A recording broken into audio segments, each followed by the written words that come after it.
աշխարհի թիվ 1 գերտերությունը ասում է, որ Հայաստանի Հանրապետությունը 99 տարի որպես անկախ ինքնիշխան պետություն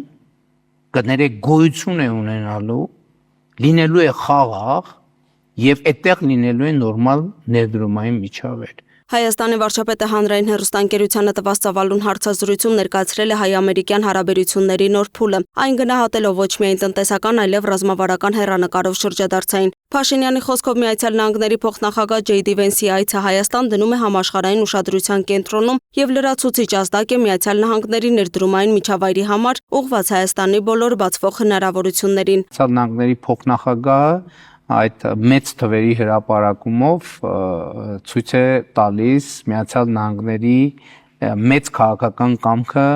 աջակցելու Հայաստանում ներդրումներ իրականացնելու, այդ մեծ թվերը պետք է կոնկրետացվեն եւ դարձվեն կոնկրետ նախագծեր, կոնկրետ հասցեներ, կոնկրետ լոկացիաներ։ Փաշինյանը հայտարարեց, որ առաջիկայում ակնկալվում են էական դրամական հոսքեր, որոնք կձևավորեն ներդրումային նոր էկոհամակարգ, ըստ նրա ենթակառուցվածքային ծրագրերը ներառում են երկաթուղի սպասարկման համակարգեր, նոր էլեկտրահաղորդման գծեր, խողովակաշարեր եւ մալուխներ։ Եկեք այդ մալուխները միացնենք Հրազդանում կառուցվող նոր սուպերհամակարգչային կենտրոնի հետ, որը տարածաշրջանային արհեստական բանականության ոլորտում տարածաշրջանային եւ միջազգային ծառայություններ է մատուցելու։ Հայաստան-Ադրբեջան գործընթացի վերաբերյալ Փաշինյանը նշեց, որ օրակարգում տեսանելի է միտում, երբ տնտեսությունը վազանց է կատարում քաղաքականությանը։ Մենք շոշափել ենք այն գիծը, որից հետո խաղաղությունն այլևս անշրջելի է, վստահեցրեց վարչապետն ու վերահաստատեց։ Ադրբեջանի կողմից օկուպացված տարածքների հարցը լուծվելու է իրավական ճանապարհով 1991 թվականի Ալմատիի հռչակագրի հիման վրա։ Կապուղիների մասով, հաղորդակցությունների մասով մենք ունենք ըմբռնում, որ այս պարագայում մենք սահմանազատման գործընթացը մի փոքր այլ կերպ պետք է կազմակերպենք։ Այն հատվածներում, որտեղ պետք է անցնենք երկաթուղի, խողովակաշար, էլեկտրահաղորդման գիծ, այդ հատվածում ենթադրենք իրեն պետք է 500 մետր լայնությամբ տարածք։ Մենք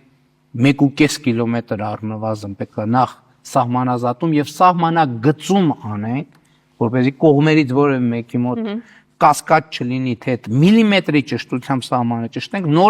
նոր իրականացնենք։ Բաքվում պահվող հայ գերիների թեման եւս քննարկվել է Վենսի հետ հանդիպման ընթացքում։ Փաշինյանը նշեց, որ հարցը մշտապես գտնվում է բանակցային օրակարգում։ Նա վստահեցրեց, որ Վագիվ Խաչատրյանի վերադարձը հնարավոր է դարձել խաղաղության բարելավող միջավայրի պայմաններում, ընդգծելով, որ կոնֆլիկտի իներցիան հնարավոր չէ մեկ քայլով կասեցնել եւ խնդրի վերջնական լուծումը հնարավոր է միայն ինստիտուցիոնալացված խաղաղության պայմաններում։ Դուք տեղյակ եք, որ Վագիվ Խաչատրյանի առողջական վիճակի հետ կապված խնդիրներ կային, եւ այլն եւ այլն։ Եվ էմոցիոնալ առումով մեզ համար շատ դժվար էր ռեակցիա չտալ, հայտարարություններ չանել, տարբեր միջազգայնացիաներ չդիմել եւ այլն, բայց եթե մենք գնայինք այդ ճանապարհով, ելի երաշխավորում եմ, որ Վագիվ Խաչատրյանը չէր վերադառնա։ Եվ ես հասկանում եմ մեր էմոցիաները։ Ես հասկանում եմ, որ շատ դեպքում այո մեզ քննադատում են, ասում են, «Ես դուք արձագանք չունեք», բայց կոնկրետ օրինակները մեզ բերում են այն համոզմամբ, որ եթե մենք խաղաղության օրակարգի վրա են կենտրոնանում եւ այս միջավայրում եւ մթնոլորտում ձևավորում ենք աշխատանքային որոշակի գործընթացներ, դա բերում է հաջողության։ Արտաքին քաղաքականության համատեքստում վարչապետը հայտարարեց, որ Հայաստանը չի գործելու Ռուսաստանի դեմ։ Նրա խոսքով որևէ մեկը չի կարող Հայաստանին ներքաշել Ռուսաստանի դեմ գործողությունների տրամաբանության մեջ, եւ Երևանի բոլոր քայլերը բխում են Հայաստանի պետական շահերից։ Հարցազրույցի ավարտին վարչապետը խոսեց առաջիկա ընտրությունների մասին, դրան գնահատելով որպես պատմական ընտրություն։ Նրա խոսքով Հայաստանը ծայրագավառից դառնում է կենտրոն, սակայն այդ գործընթացը հնարավոր է միայն տարածաշրջանային խաղաղության պայմաններում, երբ բոլոր երկրների համար ավելի շահավետ է խաղաղությունը, քան հակամարտությունը։ Լուսինե Գրիգորյան, Free News, Ազատ լուրեր։